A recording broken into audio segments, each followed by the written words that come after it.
நீதானா? தம்பி. வாங்க secretary aunty. என்ன வர வர கிளாமர் ஏறிட்டே இருக்கு. நான் பிறக்கிறதுக்கு முன்னாடியே அழகுன்னு எல்லாரும் சொல்லுவாங்க. துபாயிலே இதை கேள்விப்பட்டனே. என் கவர்ச்சி கடவுள் தாண்டிடுச்சு. ஆமா, என்ன இப்படி திடீர்னு வந்திருக்கீங்க? டீச்சருக்கு லெட்டர் கிட்ட போடலையா? லெட்டர் போட்டிருந்தேன், ஆனா எப்போ வரேன்னு தகவல் கொடுக்கல. எல்லாம் அப்படி ஒரு சர்ப்ரைஸ் கொடுக்கலாம் தான் போகும்போது அவளை கூட்டிட்டு போறேன். அப்ப பார்த்ததுக்கு இப்ப பாக்குறதுக்கு எந்த வித்தியாசமும் இல்ல, அப்படியே இருக்கீங்க. இல்லக்கா, கொஞ்சம் அழைச்சிருக்காரு. என்னங்க அப்படி சொல்றீங்க? வஞ்சகெல்லாம் பெருத்திருக்க, எல்லாம் துபாய் சாப்பாடு தான். அது என்னவோ இப்பதான் பாக்குறதுக்கு அழகா கிளாமரா இருக்கீங்க, வித்தியாசம் தெரியுது. ஐயோ, வந்த காலே நிக்கிறீங்களே தம்பி. வந்த காலையா? இது வேற காலுங்க. ஐயோ, அதே தமாஷா, அதே தமாஷா. சரி சரி, டீச்சர் வர வரைக்கும் நம்ம வீட்டுல இருங்க. வாங்க. நீ போய் டீச்சர்ட்ட அண்ணன் வந்திருக்காருன்னு சொல்லிட்டு வா. நான் அங்க போனா அவன் வந்து அதுவும் சரிதான். டீச்சர இவன் போய் கூப்பிட்டான்னா அவனுக்கு கோபம் சர்ன்னு வந்துரும். அவனா? யாரது? அது வந்து வாங்க, நமக்கு ஏன் பொல்லாப்பு? நம்ம சொல்லலைங்களா? சரியா போயிடுமா? சொல்றதா கரெக்ட். நீங்க சும்மா இருங்களேன். தேவையில்லாத விஷயத்துல நீங்க ஏன் பேசுறீங்க? நான் என்ன சொன்னேன்? நான் ஒண்ணு சொல்லலையே. எனக்கு என்ன, டீச்சர் ஆச்சு, அவ புருஷனாச்சு. நீங்க என்ன சொல்றீங்க? எனக்கு ஒண்ணும் புரியல. அது ஒண்ணும் பெரிய என்ன, நீ சொல்லவும் மாட்டேங்கிற, சொல்லவும் விட மாட்டேங்கிற. வாங்க தம்பி, வாங்க வாங்க. தேங்க் யூ தம்பி. இந்த காலையில இருக்கிற நாங்க எல்லாருமா சேர்ந்து உனக்கு ஒரு லெட்டர் போடலாம்னு இருந்தோம். நீங்க கொஞ்சம் வாயை மூடிட்டு சும்மா இருக்கீங்களா? துபாயில இருந்து பொண்டாட்டிய பாக்கணும், புள்ளைய பாக்கணும், இப்பதான் வந்திருக்காரு. வந்த உடனே எல்லாத்தையும் சொல்லிடணுமா? அதானே. அதுக்காக ஒண்ணுக்கு ஒண்ணா பழகிட்டோம். நடந்தது சொல்லலன்னா நாளைக்கு நம்மள கேட்பாங்க. அதுவும் சரிதான். கரெக்ட் தம்பி. இந்த உலகத்திலேயே பாவப்பட்ட ஜென்மங்கள் இந்த ஆம்பளைங்க தான். இதுவரைக்கும் நான் எழுதின கதைகள் எல்லாத்திலையும் பெண்ணுங்களுடைய பெருமையைத்தான் எழுதினேன். ஆனா இன்னில இருந்து பெண்ணுங்களை படு கேவலமா எழுத போறேன். உடனடியா வாலிபனை வஞ்சித்த வாலிபின்னு ஒரு புது கதையை எழுத போறேன். அந்த மாதிரி கதை எழுத நான் விட மாட்டேன். டீச்சர் ஒண்ணு இவரை ஏமாத்தல.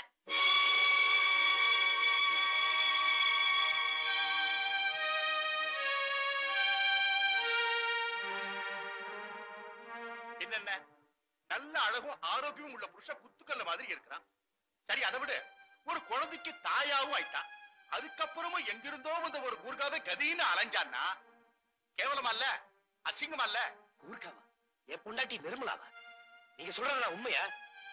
தம்பி, டென்ஷன் ஆகாதீங்க. தப்பு உங்க பொண்டாட்டி மேல இல்ல, நிச்சயமா அந்த கூர்கா மேலதான். ஏன்னா புதுசா வந்த சர்க்கிள் இன்ஸ்பெக்டர் பொண்ணையே அவன் கை வச்சுட்டானா பாத்துங்களேன். தம்பி, மீன் நீந்தறதுக்கு ஆத்த விட முக்கியம் தண்ணி தான். தண்ணி அரேபியால இருக்கும் போது மீனால என்ன பண்ண முடியும்? பாவம், கிடைக்கிற தண்ணியில நீந்த வேண்டியதானே. மீன் ஜாதியே அப்படித்தான். ஐயோ, எழுதும் போது இப்படி எல்லாம் வரமாட்டேங்குது. இது பாருங்க, பேசுறவங்க எல்லாம் நல்லா யோசிச்சு நிதானமா பேசுங்க. தம்பி ஆத்திரப்பட்டு ஏதாவது அசம்பாவிதம் நடந்துருச்சுன்னா அப்புறம் கோர்ட்டுக்கும் வீட்டுக்கும் சாட்சி சொல்றதுக்கு நம்ம எல்லாரும் அலைய வேண்டியது இருக்கும். தம்பி ஏற்கனவே கோவக்காரரு. எனக்கு எப்ப வந்தீங்க? ஏய், என்னடி?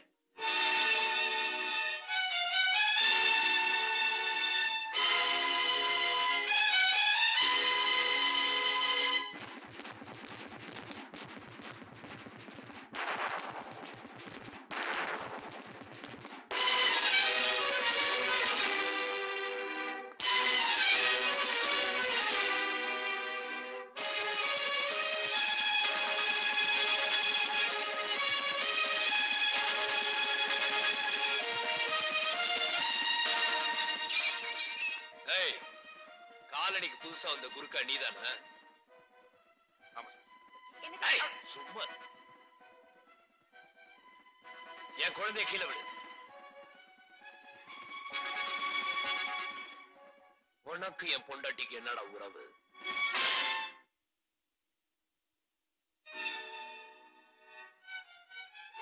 வெட்டிடலாமா?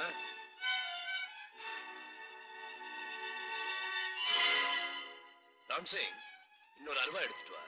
ரெண்டு பேரும் சேர்ந்து எல்லாரையும் வெட்டிடுவோம். இப்படி எல்லாம் நான் பேசுவேன் நீங்க எதிர்பார்க்கல.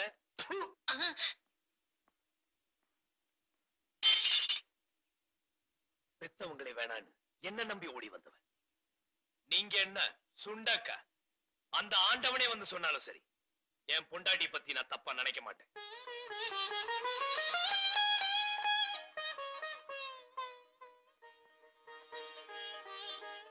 கொஞ்சம் இன்னொருக்கு எப்படி புருஷன் வெளியூர் போயிட்டா அவளும் பாவம் பொண்ணுதானே, அவளுக்கும் ஆசை பாசங்கள் இருக்காதான் தானே கேட்டீங்க? ஆசையை விட பாசம் தாங்க பெருசு. பாசத்துக்கு யாரும் விலை கொடுத்து வாங்க முடியாது. ஆசை கிடைக்கும். தாம்பத்திய வாழ்க்கைங்கிறது ரெண்டு பேரும் கட்டுல ஒன்னா கட்டி பிடிச்சு படுக்கிறது மட்டும் இல்ல, ஒருத்தர் ஒருத்தர் புரிஞ்சுக்கிட்டு வாழ்றது. எல்லாரும் உங்களை மாதிரி அலைஞ்சாலும் நினைக்கிறீங்களா? கற்பனை கதாசிரியர் நிறுத்திய கள்ளக்கடத்தல் ரொம்ப ஸ்ட்ராங்கான படியா ரைட்டிங் தெரியுமா? இடிச்சு நீங்க எல்லாம் பெரிய மனுஷங்க, உங்களுக்கு எல்லாம் எதுக்கு அது? ஏயா உங்க கூட பிறந்த தங்கச்சியாவோ இல்ல பெத்த மகளா இருந்தா இப்படி எல்லாம் பேசுவீங்களா? அது என்ன தலைப்பு? காலனியில் ஒரு கந்தரவ காதலியா? எஸ். என்ன எஸ்? படிக்கிறவங்க மதிக்கிற மாதிரி எழுதியா? படிச்சுட்டு வந்து மிதிக்கிற மாதிரி எழுதாது என்ன? அண்ணே படங்கண்ணே மாட்டீங்கன்னா இங்க நீதான் ஆம்பளை. சர்க்கிள் இன்ஸ்பெக்டர் வீட்டுல யாரும் இல்லாத நேரமா பார்த்து அந்த பொண்ணை செட்டப் பண்ண பார்த்தேன். ஏண்டா யோ கதை இங்க வாயா.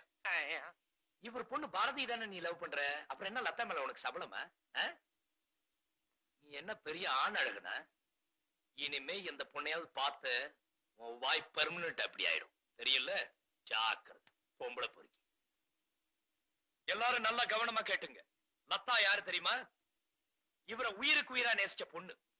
அது மட்டும் இல்ல, உங்க எல்லாருக்கும் தெரியாத ஒரு விஷயத்த சொல்றேன். ராம்சிங் ஒரு நேபாளியோ குர்காவோ அல்ல. உங்க எல்லாரையும் விட தமிழையும் தமிழ் பண்பாட்டையும் நேசிக்கிற சுத்தமான தமிழர். பேரு சிவராமன்.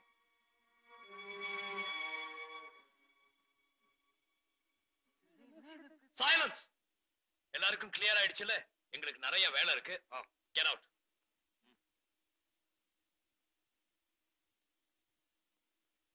போடா. யார் போட்டு பாட்டு போலாமா? சி போய போயண்ணா. டீச்சரு ஆய் பாப்பா, எப்படி ஒரு கலக்கு கலக்கிட்டேன்னா? நல்ல கலக்குனீங்க, நான் பயந்தே போயிட்டேன். லெட்டர் மூலமா இவதான் எல்லா விஷயத்தையும் எழுதுனா, அப்படியே ஆடி போயிட்டல. அவருக்காக நான் இவ்வளவு நேரம் பேசினேன், அவரே நாசுக்கா திரும்பிக்குவாரு. டீச்சருமா 2 வருஷம் ஆச்சு பாடெல்லாம் படிச்சு. என்னது? அதான் அந்த ABCF கே. டீச்சருமா கதவை தொடடி ஓடி. பாப்பா ராம் சிங் ஜி ஜி அந்த ராவ் பாய் ஆட உள்ள வாயானா?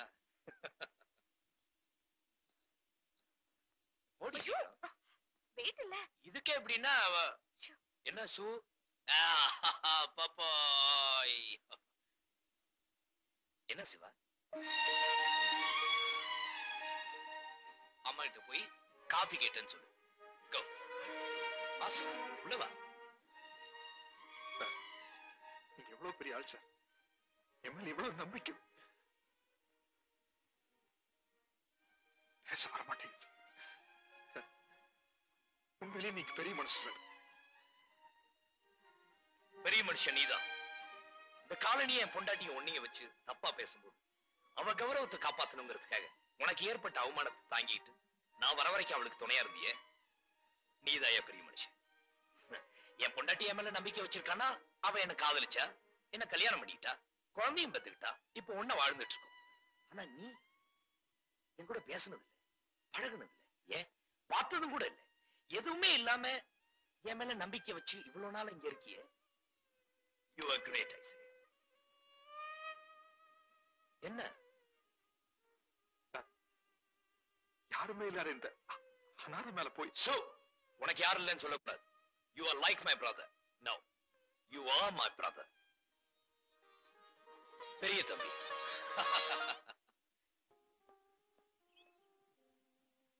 அத்தா, நான் பண்ணது தப்புதான். உனக்கே தெரியும், நான் ரொம்ப வறுமையில கஷ்டப்பட்டுக்கிட்டு இருந்தேன். அக்காவும் மச்சான் இருந்தாங்களோடைய அவங்களுக்கு என் மேல பந்தமோ பாசமோ கிடையாது. நம்ம 2 பேரும் காதலிச்சப்பவே நினைச்சேன், நான் உனக்கு அருகதை இல்லாதவன்னு சொல்லணும். ஆனா வயசு அப்படி சொல்லவில்லை. எல்லாம் அந்த ஜோசிகாரன் பண்ணது. அவன் தான் சொன்னா, நீ கல்யாணம் பண்ணி போற பொண்ணுக்கு வலது நெஞ்சில் ஒரு மச்சம் இருக்கும், அப்படி இருந்துட்டா நீ ஃபாரின் போவ, பயங்கரமா பணமெல்லாம் சம்பாதிப்பானு. நானும் அதை நம்பி மடத்தனமா அப்படியெல்லாம் நடந்துக்கிட்டேன். சத்தியமா தப்பான எண்ணத்தோட இல்ல. இந்த வேஷம் கூட சோத்து பிரச்சனை தான். ஆனா வறுமைனா என்னன்னே தெரியாம வளர்ந்தவனுக்கு இதெல்லாம் தெரிஞ்சிருக்க நியாயம் இல்ல. நான் இந்த ஊரை விட்டே போயிடுறேன். அப்ப இந்த வேலை இல்ல லதா, உன்னை பார்த்துட்டும் பார்க்காத மாதிரி போறதும் வரதும், உன்னை தெரிஞ்சிட்டும் தெரியாத மாதிரி நடிக்கிறது, இதெல்லாம் என்னால முடியாது. எனக்கு இருக்கிற இதே ஃபீலிங்ஸ் உனக்கு இருக்கும். அதனால நான் இந்த ஊரை விட்டே போயிடுறேன் ப்ளீஸ். நீங்க ஊருக்கு போனா தாராளமா போலாம். அதுக்காக என்ன ஒண்ணு காரணம் காட்டிட்டு போக வேண்டாம். ஏன்னா நீங்க நினைக்கிற மாதிரி நான் ஒண்ணு பழைய லதா இல்ல. அதான் ஒரு நிமிஷம். நீ வேணும்னா பழைய லதாவா இல்லாம இருக்கலாம். ஆனா நான் என்ன பழைய சிவாதான். நீ கூட பேசாட்டி பரவாயில்ல. ஆனா நாம பழகின அந்த இனிமையான நாட்கள் நினைச்சிட்டு நான் சாகர வரைக்கும் சந்தோஷமா இருப்பேன்.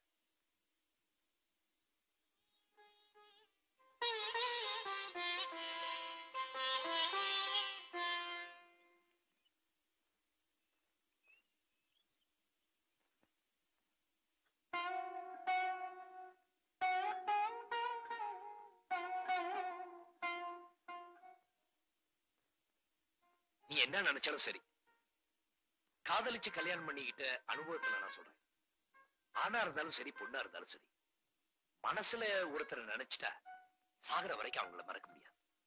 என்ன நடந்திருந்தாலும் சரி, நீ லதாவோட மனசை தொட்ட முதல் ஆள். நீ போய் அவளை பார்த்து பேசினா அவளுக்கு கொஞ்சம் சந்தோஷமா இருக்கும் நான் நினைக்கிறேன்.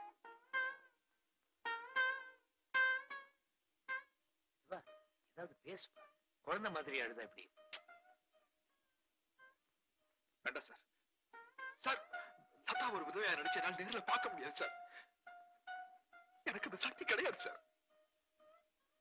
எங்கெல்லாம் நின்னு தைரியமா மனசுல பட்டது பேசணுமோ அங்கெல்லாம் மறைஞ்சு பேசாம ஓடி ஒழிஞ்சியே, அதுல வந்த வேணாதான்ப்பா இது. இப்ப அழுது என்ன பிரயோஜனம்? நீ லதாவை பார்த்து பேசுற,